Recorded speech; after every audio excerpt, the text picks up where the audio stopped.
protesto. Como fazemos um protesto na Irlanda? Largamos todos os tratores. É que tu não viu a gente recente chegou aqui e eles tinham feito um protesto pelo... Meu Deus do céu. Tem ônibus, tem várias coisas. Tem caravana, hein? A galera veio bem preparada pro protesto. Eles foram protestar por causa do...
We are one of the main characters in the stories.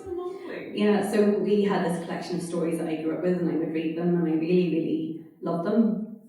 And so that was definitely like a key thing for me, that I really grew up liking Irish folklore. And there's like loads of stories in our family. Like our granny took all my aunts and uncles and my dad on holiday, and she heard like the fairy people outside the house at night time, and they all had to leave the next day because to her that was so unlucky.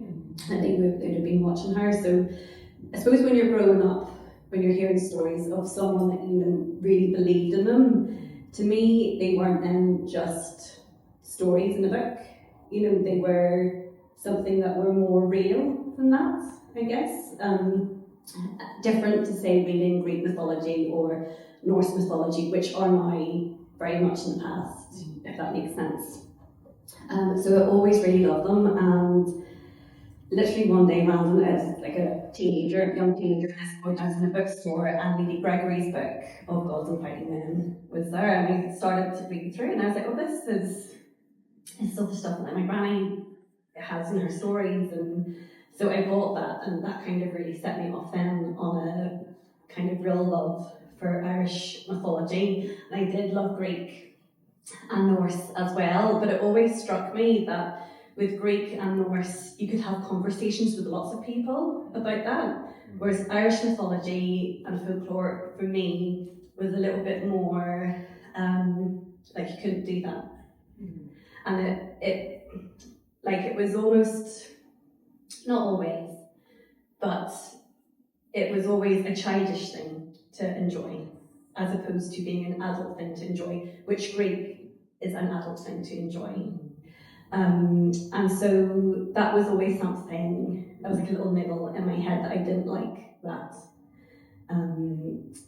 So that kind of also, I think, drove me to write my series. And I mean, if I had £1 for the people who asked me could they buy my books for their 6, 7, 8-year-olds, I would have a lot of money. You know, because when you say like it's a book, it's about Irish mythology, that's where a lot of minds go. So I'm still finding that like somewhat of a challenge, but less so actually as time.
dia, família! Como é que vocês estão? Domingo aqui, e eu vim falar um pouquinho da aventura que eu tive ontem, no sábado, que foi algo totalmente novo pra mim. Eu nunca tinha feito em nenhum país que eu passei, e eu fui pra acompanhar minha amiga.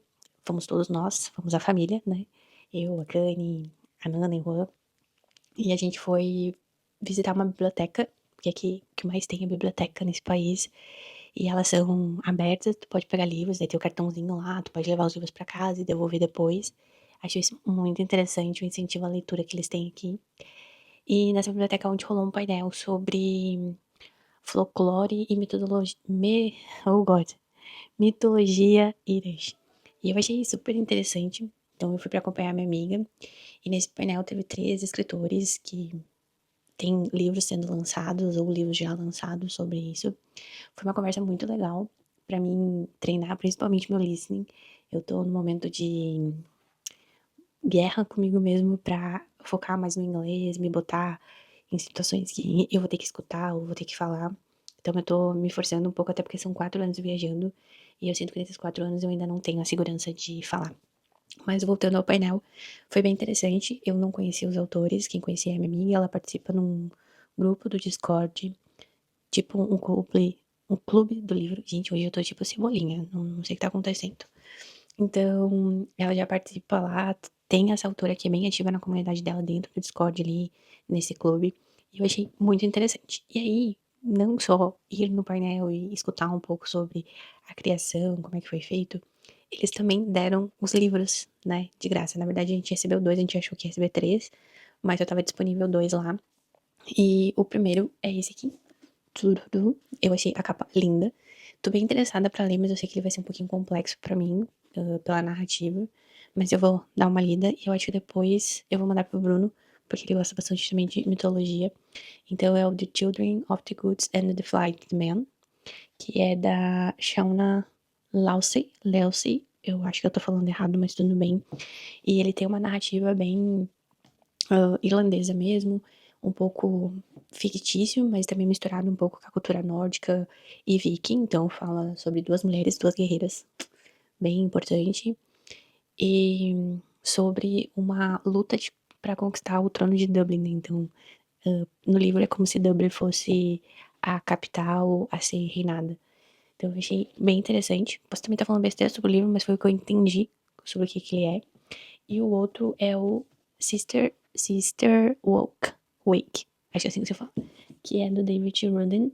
Esse aqui, ele é um pouco mais pesado, tá? O outro ele é um pouquinho mais leve, a história, mas esse aqui ele é um pouco mais pesado, não só porque ele é grande, mas ele é pesado na questão de ser muita guerra, muita batalha, então ele foca numa coisa mais sombria. E aí eu não sei se eu, primeiro, não sei se eu vou conseguir um livro desse tamanho, mais em inglês. E também vou mandar depois pro Bruno. Mas esse aqui me chamou bastante atenção. Talvez eu foque pra ler, além de eu ainda ter livros pra terminar neste momento. Mas eu achei bem interessante. Como eu falei, eu nunca tinha ido num painel, principalmente dentro de uma biblioteca. Foi a primeira vez e eu amo fazer coisas pela primeira vez. E também eu achei muito legal, porque como a minha amiga ela é muito apaixonada por leitura, ela tá sempre lendo. E eu vi que ela é muito apaixonada também pela cultura aqui. Ela sabe muito. Então, ter visto a empolgação dela no rosto, ela poder estar presenciando esse momento e eu ter incentivado também a gente ter ido todo mundo junto, foi muito bacana, assim. Então, foi algo que eu sempre digo que é aproveitar os pequenos momentos. Nem sempre as minhas viagens vão falar só sobre conhecer lugares ou conhecer castelos, montanhas, cidades, arquitetura, mas também ter essas experiências, até porque é o meu tipo de nomadismo, é um nomadismo muito mais slow, muito mais vivência, muito mais entender aonde eu quero estar e aproveitar os momentos.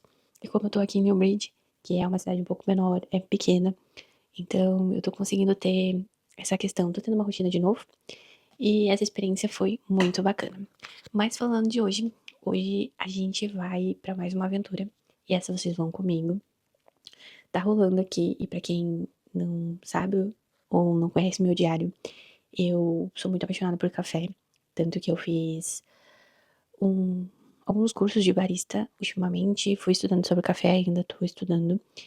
E hoje a gente vai pro Dublin, deixa eu pegar aqui certinho. Ok, o Dublin Coffee Festival Então, é o Festival de Café aqui em Dublin. É uma feira que tá acontecendo. O primeiro dia, que foi sexta, era voltado pra galera realmente empresa, produtor, cafés. E sábado e domingo foi aberto ao público. Vai ter competição de latte art, vai ter competição de outras categorias. Tem workshop, mas eu não consegui me inscrever em nenhum workshop. Mas tá tudo bem. E também vamos aproveitar, vai ser agora de tarde que a gente vai ir, porque o ingresso era o dia inteiro ou por slots, né, ou de manhã ou de tarde. E a gente decidiu ir de tarde, que é mais tranquilo, assim, e a gente consegue resolver tudo aqui em casa. Então agora tô esperando a Nanda e o Rô acordar. Eu e a Nanda a gente vai no mercado pra pegar as coisas da semana. E depois a gente se arruma e sai nessa grande aventura aí pra tomar cafezinhos e tentar ver se tem brindes, conhecer um pouquinho da feira, conhecer um pouquinho sobre café irlandês, porque tem muita produção local aqui também, além de não ser um país tão propício assim, pelo que eu saiba. Mas vamos ver o que vai dar. E vocês vão comigo, com certeza.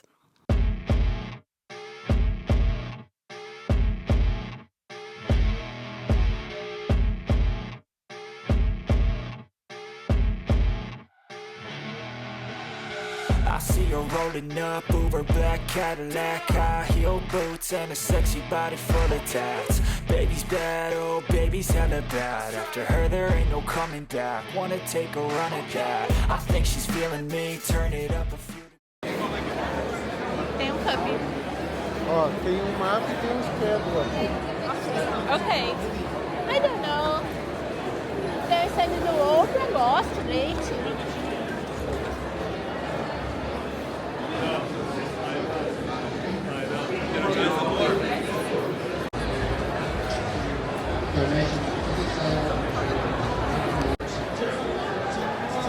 Thank you.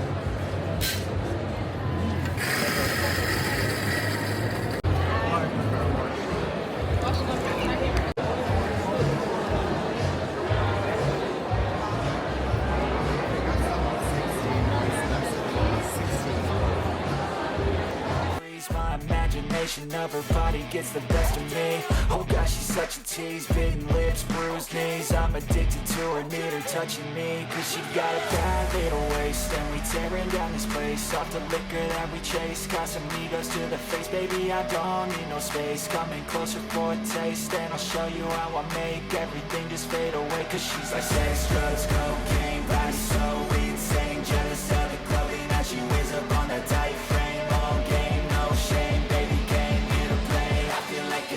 Cause she's sex, drugs, cocaine.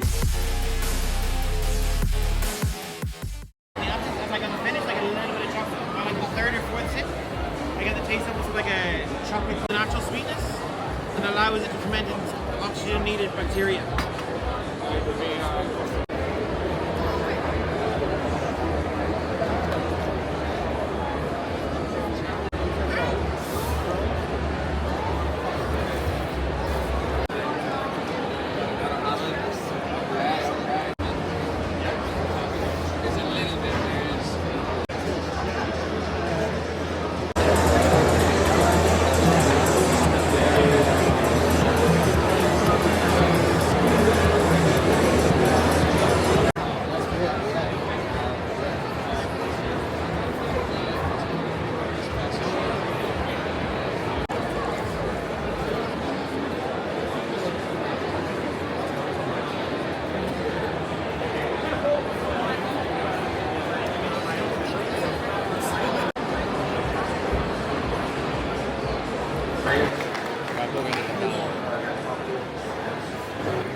Good afternoon, traders. I'm Sábado, and I come to you with a simple question. What gives a song its voice? Is it the volcanic soil? This environment contributes directly to this coffee's identity, expressing bursting citric and floral flavors. It is here at the farm that the melody is written. No microbial activity for 24 hours, preserving the beautiful acidity structure and allowing it to The coffee is seen as a commodity. It's traded as a stock with volatile prices. And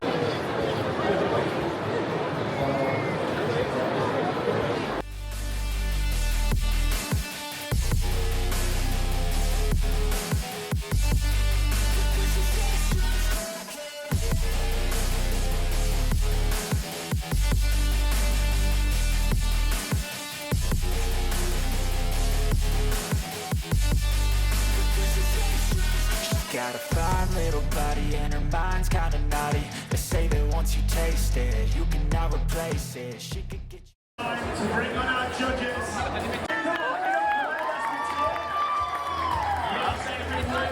Today is from a farm called Painel, which is located 1,750 meters above sea level in Colombia.